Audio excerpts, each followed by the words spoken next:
రోమాపత్రిక 9వ అధ్యాయం 15వ వచనం 16, 17, 18 వచనాలు. అందుకు మోషేతో ఇలాగూ చెప్తున్నాడు, ఎవరిని కరుణింతునో వానిని కరుణింతును, ఎవని ఎడల జాలి చూపుదునో వాని ఎడల జాలి చూపుదును. కాగా పొందగోరు వాని వలన ఆయనను, ప్రయాసపడు వాని వలన ఆయనను కాదు, కానీ కరుణించు దేవుని వలననే అగును.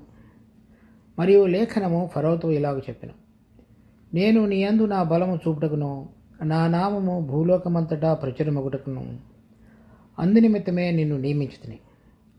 కావున ఆయన ఎవరిని కనికరింపకోరునో వానిని కనికరించును, ఎవని కఠినపరచుకోరునో వారిని కఠినపరచును. ఇక్కడ ఈ 10వ అధ్యాయంలో దేవుని యొక్క సార్వభౌమత్వము అనేటువంటి దాని గురించి చూస్తాం. అంటే ఎవరిని పిలుచుకున్నాడు, ఎవరిని ఏర్పరచుకుంటాడు అనేటువంటి దానికి అది ఆయన ప్రధానమైనటువంటి హక్కు. ఎందుకంటే ఆయన సృష్టికర్త కాబట్టి. అది నెరవేర్చే విషయంలో కూడా ఒక దానిని ఆయన ఎప్పుడు కూడా ఇక్కడ చెప్తాడు 14వ వచనంలో, కాబట్టి ఏమందుము దేవుని యందు అన్యాయం కలదా అట్లన రాదు. అంటే అన్యాయం చొప్పున తన సార్వభౌమత్వపు హక్కుని మనుషులను పిలుచుకునే విషయంలో చూపించడు. నిన్న 8వ అధ్యాయంలో చూచినట్లుగా 29లో ఉంది.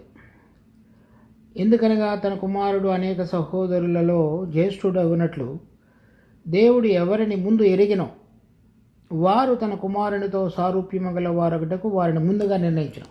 ఆ సార్వభౌమత్వపు హక్కు మనుషుల పక్షంగా వినియోగపరిచేది. అంటే ఎవరిని పిలవాలి, ఎవరు ఆయన కుమారునితో పాటు సారూప్యంలోనికి వచ్చి మహిమపరచబడతారనేటువంటి దాన్ని దేవుడు ఎలా ముందుగా నిర్ణయించాడంటే, తనకు కలిగినటువంటి దేవుడు ఎవరిని ముందుగా ఎరిగినో అంటే తనకు కలిగినటువంటి వారిని ఎరగగలిగినటువంటి దాని యొక్క జ్ఞానం చొప్పున, వారు ఎరిగిన జ్ఞానం చొప్పున వారిని పిలిచాడు. ఆ ఎరిగి ఏర్పరచుకున్నటువంటి అనేటువంటిది కూడా అక్కడ ఎరగటం అనేటువంటిది ఎందుకు అభ్యాసం చేసి ఫలానా వాళ్ళని పిలిచాడు, కొంతమందిని పిలవలేదు అనేది ఏం చెప్తున్నాడంటే ఈ పత్రికలో, అది ఆయన సార్వభౌమత్వపు హక్కు ఎవరిని పిలిచాడనేది. ఇక్కడ కొన్ని ఉదాహరణలు చెప్పాడు. ఇక్కడ 7వ వచనంలో, అబ్రహాము సంతానమైనంత మాత్రం చేత అందరూ పిల్లలు కారు, కానీ ఇస్సాకు వలన అయినది నీ సంతానం అనబడును. అనగా శరీర సంబంధులైన పిల్లలు దేవుని పిల్లలు కారు, కానీ వాగ్దాన సంబంధులైన పిల్లలు సంతానమని ఎంచబడుదురు. వాగ్దాన రూపమైన వాక్యం ఇదే, మీదటికి ఈ సమయమునకు వచ్చేదను, అప్పుడు శారాకు కుమారుడు కలుగును. అంతేకాదు రిబ్కా మన తండ్రి అయిన ఇస్సాకు అను ఒకని వలన గర్భవతి అయినప్పుడు ఏర్పాటును అనుసరించి దేవుని సంకల్పము క్రియల మూలముగా కాక పిలుచువాని మూలముగానే నిలకడగా ఉండే నిమిత్తము పిల్లలు ఇంకా పుట్టి మేలైనను కీడైనను చేయకముందే పెద్దవాడు చిన్నవానికి దాసుడగని ఆమెతో చెప్పబడిన. అబ్రహాంకి అంతకుముందు హాగర్ అనేటువంటి స్త్రీ ద్వారా కూడా ఇష్మాయేల్ కుమారుడు పుట్టాడు. కానీ దేవుడు అబ్రహాంకు హాగర్ ద్వారా పుట్టినటువంటి ఇష్మాయేల్ని అబ్రహాం యొక్క సంతానం అనే దాని ప్రకారంగా ఇక్కడ లెక్కించలేదు. ఎందుకంటే అక్కడ అబ్రహాము తన సొంత బలం చేత కుమారుడిని కన్నాడు. శారా దగ్గరికి వచ్చేటప్పటికి ఇస్సాకును కనినటువంటి సమయంలో శారా యొక్క గర్భం ఉడికిపోయింది. తర్వాత అబ్రహాము 100 సంవత్సరాలు కలిగినటువంటి వృద్ధుడయ్యాడు. అంటే శారా గర్భం ఉడికిపోయింది. అంటే సహజంగా స్త్రీకి ఉండవలసినటువంటి సహజ ధర్మం ఉడిగిపోయిన తరువాత దేవుని యొక్క ప్రభావం చేత ఆమె యొక్క గర్భాన్ని తిరిగి పునరుద్ధరించి వారిద్దరికి కుమారుడిని తన వాగ్దాన ప్రకారంగా కలుగజేసినాడు. అంటే ఇస్సాకు ఆ కుమారుడు వాగ్దానం మూలంగా పుట్టినవాడు. ఆ వాగ్దానం మూలంగా పుట్టినవాడు తన కుమారుడు లేకపోతే అబ్రహాం సంతానం అని చెప్పబడినప్పుడు అబ్రహాము శారాల యొక్క శక్తిని బట్టి ఇస్సాకు పుట్టలేదు. అంటే దేవుడు తన యొక్క కనికరాన్ని చూపించేటువంటి విషయంలో మనిషి యొక్క శక్తిని కానీ లేక ప్రభావాన్ని కానీ మనిషి యొక్క మహిమను కానీ బయలుపరచబడే విధంగా ఉంటున్నప్పుడు ఆయన యొక్క ఏర్పాటు లేకపోతే ఆయన మనల్ని పిలువబడటం అనేటువంటిది జరగదు.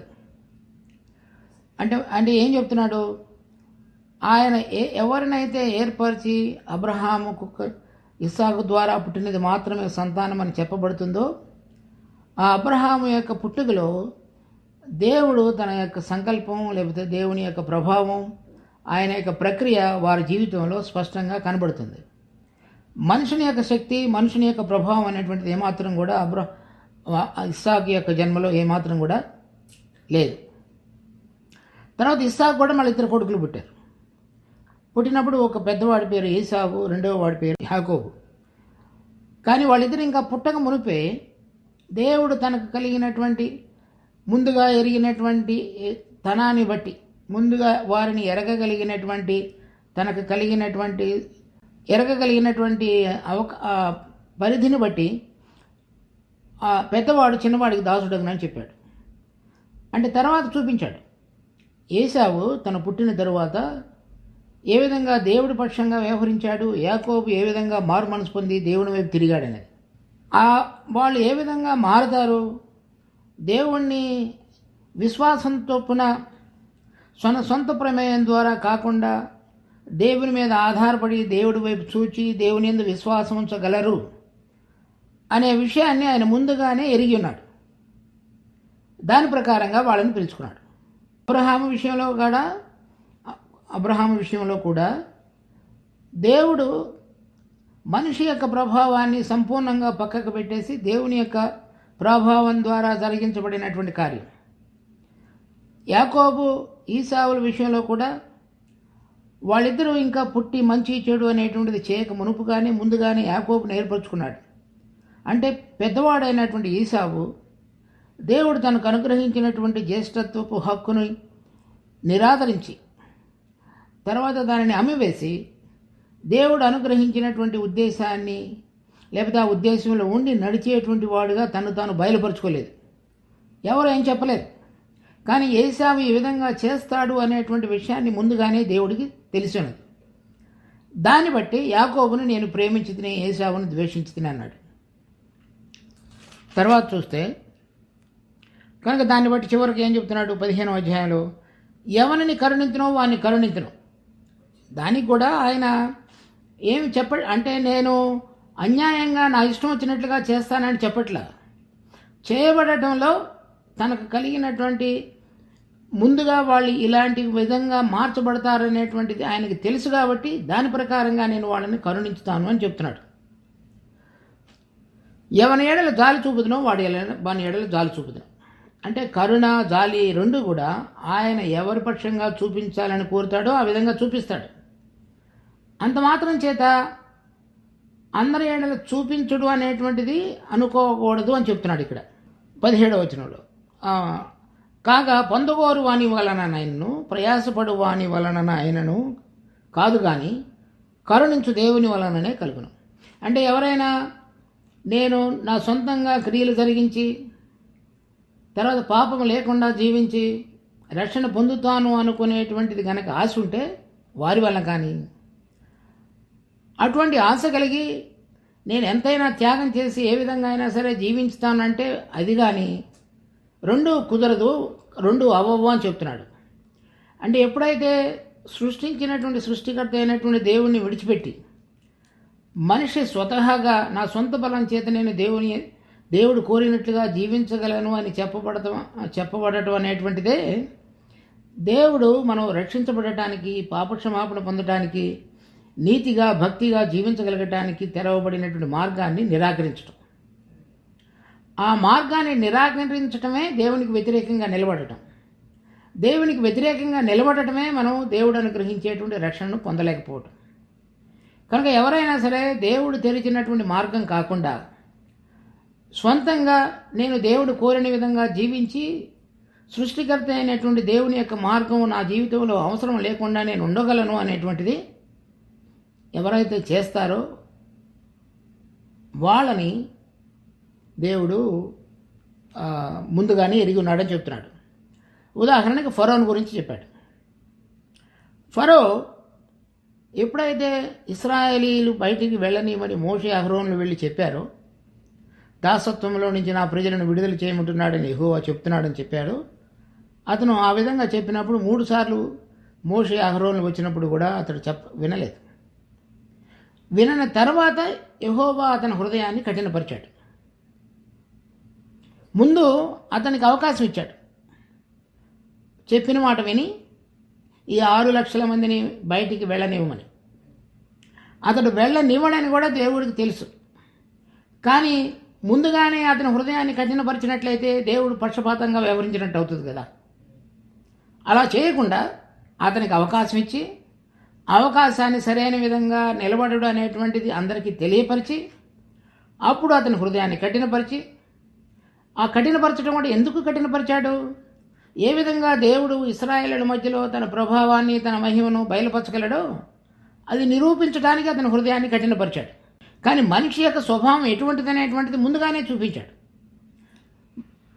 ఫరో యొక్క హృదయాన్ని. 20వ వచనం, అవును కానీ ఓ మనుషుడా, దేవునికి ఎదురు చెప్పుటకు నువ్వెవడవు? నన్నెందుకు ఇలాగ చేసితివని రూపించిన వానితో చెప్పునా? ఒక ముద్దలో నుండి ఒక ఘటము ఘనతకును ఒకటి ఘనహీనతకు చేయుటకు మంటి మీద కుమ్మరి వానికి అధికారం లేదా? కనుక మనందరం సృష్టికర్త అయినటువంటి దేవుని చేత సృష్టించబడినాం కనుక ఎవరిని ఏ విధంగా చేయాలని అనుకోవటమో అది ఆయన ఇష్టం. దాని ప్రకారంగానే ఆయన దాన్ని జరిగించుతాడు అని చెప్పు. 23, మరియు మహిమ పొందుటకు ఆయన ముందుగా సిద్ధపరిచిన కరుణాపాత్ర ఘటముల ఎడల, అనగా యూదులలో నుండి మాత్రం కాక అన్యజనములలో నుండి ఆయన పిలిచిన మన ఎడల, అంటే అన్యజనులు, తన మహిమ ఐశ్వర్యం కనపరచవలనని ఉన్ననేమి? ఇప్పుడు యూదుల సంగతి అంతకుముందు వరకు చెప్పాడు. అంటే అబ్రహాము, ఇస్సాకు నుంచి చూసుకున్నప్పుడు ఇష్మాయిలు ఇస్సాకును చూసుకున్నప్పుడు ఇస్సాకును తీసుకున్నాడు. తర్వాత ఇస్సాకు పుట్టిన 2 కుమారుల్లో ఏశావును విడిచిపెట్టి యాకోబుని తీసుకున్నాడు. ఇక్కడ ఏం చెప్తున్నాడంటే, ఒక కుమ్మరివాడు ఒకే ముద్దలో నుంచి 2 పాత్రలు చేసి ఒక పాత్రను ఘనతకు, రెండవది ఘనహీనతకు వాడుకొనగలిగినటువంటి అధికారం కలిగినట్టుగా పైన చెప్పబడినటువంటి దృష్టాంతాలన్నింటిలో కూడా దేవుడు తన సార్వభౌమత్వపు హక్కు ప్రకారంగా వాటిని ఆ విధంగా ఏర్పరచుకొని పిలుచుకున్నాడు. యూదులు కాని వారైనటువంటి మనలను తర్వాత అన్యజనుల్లో నుంచి, అంటే మనల్ని కూడా దేవుడు పిలుచుకున్నాడు. ఎలా చెప్తున్నాడు 23లో, మరియు మహిమ పొందుటకు ఆయన ముందుగా సిద్ధపరిచిన కరుణాపాత్ర ఘటముల ఎడల, అంటే మనం కూడా ఆ మహిమలో పాలివారముటకు, ఆయన కరుణ చూపించుటకు యూదులలో నుండి మాత్రమే కాకుండా అన్యజనములలో నుండి ఆయన పిలిచిన మన ఎడల తన మహిమ ఐశ్వర్యము కనపరచవలనని ఉన్ననేమి? అంటే అప్పుడు వాళ్ళ పక్షంగా చూపించడం మాత్రమే కాకుండా యేసుప్రభువు రాకమునుపు, యేసుప్రభు వచ్చిన తర్వాత తన యొక్క కృపను మన ఎడల కూడా చూపించి, మనం కూడా పొందుట లేకపోతే ప్రయాసపడుట, పరిగెత్తుట అనేటువంటి ప్రయాసంలో ఇరుక్కుని ఉన్నప్పుడు ఆ విధంగా కాకుండా తన కృపా మహదేశ్వర్యాన్ని అన్యజనుల పక్షంగా కూడా చూపించి, వారిలో కూడా ఎవరెవరైతే ఆయన పక్షంగా మనసు మార్చుకొని తన సొంత ప్రయత్నం చేత రక్షణ పొందాలని చూస్తున్నారో, పాపక్షమాపణ పొందాలని కోరుతున్నారో, అటువంటి వారందరి నుంచి కూడా ఎవరైతే ఇది నేను చేయలేను కానీ సృష్టికర్త అయినటువంటి దేవుడే నన్ను ఎవరైతే నా తల్లి గర్భంలో రూపించారో వారు మాత్రమే నాకు కరుణ చూపించి తన కృప ద్వారా నాకు విడుదల కలుగు చేసి ఈ మంటి ఘటంలో నుంచి నిజమైనటువంటి పాపక్షమాపణ, సృష్టికర్త అయినటువంటి దేవుడిని ఎరగగలిగినటువంటి అనుభవానికి నడిపించగలరో అనేటువంటిది ఎవరైతే ఎదురు చూస్తారో మనిషి ప్రమేయం లేకుండా వారిని పిలుచుటకు, తన మహిమలో ప్రవేశపెట్టుటకు అది ఆయన చిత్తమైనది. 25వ వచనం, నా ప్రజలు కాని వారికి నా ప్రజలనియు, ప్రియురాలు కాని దానికి ప్రియురాలనియు పేరు పెట్టుదును. మరియు జరుగునదేమనగా, మీరు నా ప్రజలు కారని ఏ చోటను వారితో చెప్పబడినో ఆ చోటనే జీవము గల దేవుని కుమారులని వారికి పేరు పెట్టబడి. యేసు ప్రభు రాకమునుపు అన్యజనులు దేవునితో సంబంధం లేని వారుగా ఉన్నారు. అంటే వేరు అయినటువంటి విగ్రహాలు, వాటిని పూజించి వారే దేవుడు అనుకొని జీవించినటువంటి దాని గురించి చెప్పట్లేదు ఇక్కడ. ఎందుకంటే వారు నిజమైన దేవుళ్ళు కాదు కాబట్టి. నిజమైనటువంటి దేవునితో సంబంధం లేకుండా జీవించినటువంటి కాలం యేసుప్రభు రాకమునుపు. యేసుప్రభు వచ్చిన తర్వాత వారికి కూడా సువార్తను ప్రకటించి అంటే దేవుని యొక్క రక్షణ ఏర్పాటు విషయమై దేవుడు తెరవబడినటువంటి మార్గాన్ని తెలియపరిచి వారు కూడా దేవుని యొక్క కరుణాపాత్రలుగా మార్చబడి దేవుని యొక్క కృపచేత పాపక్షమాపణ అనుభవంలోనికి వచ్చి సరైన విధంగా జీవించడం ద్వారా ముందుగా సిద్ధపరిచినటువంటి మహిమలో వారు కూడా ప్రవేశపెట్టబడి జీవించాలని తండ్రి యొక్క కోరిక అయినది. 30వ వచనం, అట్లయితే మనం ఏమందము, నీతిని వెంటాడని అన్యజనులు నీతిని అనగా విశ్వాసం మూలమైన నీతిని పొందిరి. ఇక్కడికి వచ్చేటప్పటికి క్లియర్గా చెప్తున్నాడు స్పష్టంగా. ఏంటి, అంత మునుపు అన్యజనులు విశ్వాసం ద్వారా దేవుని ఎరిగి ఆయనను వెంబడించటం, తర్వాత దేవుడు కోరిన విధంగా నీతిగా జీవించడం అనేటువంటిది వాళ్ళకి తెలియదు. కానీ ఇప్పుడు ప్రభు వచ్చిన తరువాత సువార్తను ప్రకటించి మనిషి తన సొంత క్రియల చేత పాపక్షమాపణ పొందలేడు, కానీ నిజమైనటువంటి దేవునితో సంబంధంలోనికి వచ్చి జీవించలేడు. కానీ దేవుని యందు విశ్వాసం ఉంచడం ద్వారా ఉచితంగా నీతిమంతుడిగా తీర్చబడతాడు అని చెప్తున్నాడు. అంటే ఇప్పుడు ఏంటి తేడా? అందరూ అనుకునేది, నేను పుణ్యం చేయడం ద్వారా లేకపోతే మంచి కార్యాలు చేయడం ద్వారా రకరకాలైనటువంటి విధంగా దానాలు అర్పణలు అర్పించడం ద్వారా దేవుడు నా పాపాలు క్షమించి నన్ను పరలోకానికి తీసుకువెళతాడు అనేటువంటి భావన అనేక మందిలో ఉంది. కానీ దేవుడు ఏం చెప్తున్నాడు, అవన్నీ కూడా ఒక మనిషి తన సొంత ప్రయత్నం ద్వారా చేసేటువంటి క్రియలు.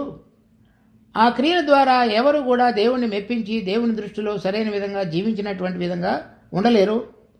కనుక మీరు నేను ఏదైతే నా కుమారుడైన యేసుక్రీస్తు ద్వారా మీ అందరి పాపాల నిమిత్తమై ఆయన మీద పాప శిక్షను భరింపజేసి శరీరానికి తగినటువంటి శిక్షను ఆయన విధించి మీరందరూ రక్షణ పొందగలిగేటువంటి మార్గాన్ని తెరిచానో, అది విశ్వాసం ద్వారా మీరు అందుకోగలిగితే, అంటే మీరు విశ్వాసం ద్వారా ఆయన యందు విశ్వాసం ఉంచితే యేసు ప్రభు దేవుని కుమారుడనియో ఆయన నా పాపాల కొరకై చనిపోయాడనియో ఆయన చనిపోవడం ద్వారా ఆయన కార్చినటువంటి ప్రాయశ్చిత్తార్థమైనటువంటి రక్తంలో నా పాపములకు విడుదల, ఆ రక్తం ద్వారా నాకు పాపక్షమాపణ, నా పాపాలకు విడుదల కలిగిందనేటువంటి విషయాన్ని దేవుడు తన ఆత్మలో మీకు తెలియపరుస్తాడు. ఆత్మ ద్వారా మీ ఆత్మలో దాన్ని తెలియపరుస్తాడు. అక్కడ మనిషి ప్రేమమైనటువంటిది ఏమీ లేదు. అందుకని ఇందాక చదివాం, పొందుగోరు అని వలన నేను పరిగెత్తు అని వలన నేను కాదు, కానీ కనికరించు దేవుని వలననే కలుగును. కనుక మనిషి యొక్క ప్రయాసం అంతా కూడా రక్షణ పొందడానికి తన జీవితం అంతా ప్రయత్నం చేస్తున్నాడు. దేవుని వెతకాలని, దేవుడు కోరిన విధంగా జీవించాలని, వాటన్నిటి ద్వారా మనిషి దేవుడు కోరిన విధంగా నీతిగా జీవించలేడు. అది దేవుని యొక్క కృప అనేది మనిషి అర్థం చేసుకోవాలి. కనుక ఎఫెసీ పత్రిక 2వ అధ్యాయం 8వ వచనంలో చెప్పబడినట్లు, ఇది మనం అతిశయపడటానికి కాదు, కానీ కేవలము ఈ రక్షణ అనేటువంటిది దేవుని కృప ద్వారా విశ్వాసం చొప్పున దేవుని కృప ద్వారా కలిగినది. మనం అతిశయపడి వీలుపడదు. కనుక ఇప్పుడు ప్రతి వాళ్ళు కూడా నేను ఏదైనా ఎక్కువగా చేసి కొంతమంది తక్కువగా చేస్తే నేను ఎక్కువగా చేసిన దానిని బట్టి రక్షణ పొందాను అనేటువంటి అతిశయం మనిషికి కలుగుతుంది. దేవుడు దాన్ని కొట్టివేశాడు. అది ఒక్కళ్ళ మనుషుని ద్వారా కలిగింది కాదు, లేకపోతే నేను ఎక్కువగా ప్రయాసపడటం వల్ల కలిగింది కాదు, లేక నేను రక్షణ పొందాలనేటువంటి కోరిక నాలో ఉండటం ద్వారా జరిగింది కాదు. కేవలము దేవుని యొక్క కృప ద్వారా ఉచితంగా మనందరినీ రక్షించడం అనేటువంటిది దేవుని యొక్క సంకల్పం అయినట్టును బట్టి ఎవరైతే ఆయన యందు విశ్వాసం ఉంచారో వాళ్ళందరి పాపాలు క్షమించబడి నేను నిన్ను నిర్దోషినిగా తీరుస్తున్నాను అని చెప్పబడిన విధంగా తన కుమారుడైన యేసుక్రీస్తు యొక్క ప్రాయశ్చిత్తార్థమైనటువంటి బలి అర్పణం ద్వారా మనందరికీ కూడా నూతనమైనటువంటి మార్గాన్ని దేవుడు తన కృప ద్వారా తెరిచాడు. 31వ వచనం, అయితే ఇశ్రాయేలు నీతి కారణమైన నియమమును వెంటాడినను ఆ నియమమును అందుకోలేదు. ఇశ్రాయేలీల్లో చాలామంది అటువంటి విశ్వాసం ద్వారా దేవుడిని వెంబడించలేదు కాబట్టి క్రియల ద్వారా నీతి కార్యాన్ని చేయాలనుకున్నారు, కానీ దాన్ని పొందలేకపోయారు. అంటే ఏ మనుషుడు కూడా దేవుని ఎదుట తాము చేసినటువంటి నీతి క్రియలను బట్టి నీతిమంతుడిగా ఎంచబడడు. ఎవరైతే అన్యజనులుగా ఉన్నారో వాళ్ళ హృదయాలు దేవుడి తిప్పబడ్డాయో దేవుని యొక్క కృపను బట్టి, వాళ్ళు ఎప్పుడైతే అర్థం చేసుకున్నారో నా సొంత క్రియల ద్వారా నా సొంత బలం చేత పొందుట వల్ల కానీ పొందగోరుట అనేటువంటి దాని వలన కానీ లేక పొందగోరే దాని కొరకై నేను పరిగెత్తిన దాన్ని బట్టి కాదు, కానీ నీ కృప ద్వారా మాత్రమే నాకు రక్షణ కలుగుతుంది అనేటువంటి దాన్ని ఉచితంగా అనేది విశ్వసించారో ఉచితంగా వారందరినీ నీతిమంతులుగా తీర్చడం దేవుని యొక్క సంకల్పమైంది. ఇక్కడ ఈ అధ్యాయంలో మనం చూసిన విషయం అదే. దేవుని సార్వభౌమత్వపు హక్కును వినియోగపరిచి ఎవరిని ముందుగా ఆయన ఎరిగి ఉన్నాడు వారందరినీ కూడా పిలవటానికి తన కుమారుడైన యేసుక్రీస్తును ప్రత్యక్షపరిచి ఆయన చనిపోయి తిరిగి లేచిన కార్యమందు విశ్వసించిన ప్రతివాళ్ళు కూడా విశ్వాసం ద్వారా ఉచితంగా నీతిమంతులుగా తీర్చబడి పాపాలు క్షమించబడి సజీవుడైన పాపములు క్షమించుటకు దయా కృప ఐశ్వర్యంతుడైనటువంటి ఆయనతో సంబంధంలోనికి రాగలిగినటువంటి విధంగా ప్రతి ఒక్కరూ రక్షించబడతారు.